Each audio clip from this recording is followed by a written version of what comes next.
தேவன் தான் தகுதிப்படுத்துகிறவர், உண்மைதான்.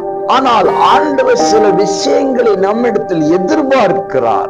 ஆண்டவர் எதிர்பார்க்கிற ஒரு பாத்திரங்களாக நீங்கள் இருந்தால் அவர் உங்களுக்கு சொன்னபடியே செய்வாரா? அன்பு உறவுகளே, இயேசுவின் இனிய நாமத்தில் மனதார வாழ்த்துக்கள். ஏசப்பா உங்களை ஆசீர்வதிப்பாருங்க.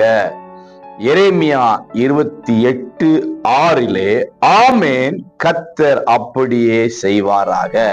பிரியமானவர்களே, இன்றைக்கு கர்த்தர் தாம் சொன்னபடியே உங்களுக்கு செய்வாராக. நீங்க சரியா இருந்தா ஆண்டவர் எதிர்பார்க்கிற ஒரு பாத்திரங்களாக நீங்கள் இருந்தால் அவர் உங்களுக்கு சொன்னபடியே செய்வாராம்.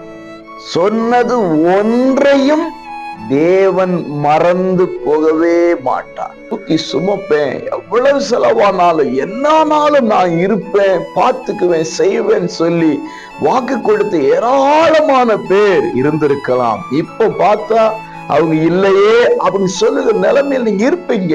காரணம், நிறைய பேருடைய வாக்குகள் மறைந்து கொண்டிருக்கின்றன. தாவே, எனக்கு நீங்க இதெல்லாம் சொல்லி இருக்கிறீங்க, இதெல்லாம் நிச்சயம் செய்வீர் என்று நீங்கள் மனதார விசுவாசித்து ஆமேன் என்று சொல்வீர்களே, ஆனால் உங்களுக்கு சொன்னது நிச்சயம் இன்றைக்கு துவங்க ஆரம்பிக்க போகிறார். பார்க்க போறீங்க, சில மாற்றங்கள் இன்றைக்கு வாழ்க்கையில் வருகிறது. ஆம், வாக்கு நிறைவேறுகிற காலமா இது.